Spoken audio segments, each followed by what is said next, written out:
C'est le premier parti d'opposition créé en Égypte depuis la chute d'Hosni Moubarak le 11 février dernier. Un véritable symbole. Le centre a été lancé en 1996, mais il aura fallu que cette formation attende 15 ans et une révolution pour avoir le droit d'exister aux yeux de la loi égyptienne.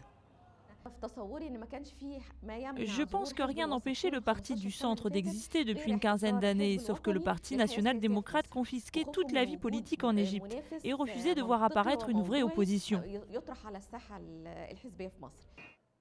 Une opposition désormais prête à naître. Le 25 janvier dernier, ce sont des groupes visibles notamment sur Internet qui lancent la contestation. On les appelle activistes, mouvements ou associations, le statut parti politique leur étant jusqu'alors refusé. Aujourd'hui, ils sont décidés à devenir de vrais acteurs de la vie politique égyptienne. On pense créer un grand parti de gauche qui rassemble tous les mouvements qui ont participé à la révolution ou qui ont appelé à la liberté. Créer un tel parti aujourd'hui, c'est facile. Car jusqu'à maintenant, pour créer un parti, il fallait l'aval du Comité suprême des partis, un organe directement dirigé par les hauts fonctionnaires du régime.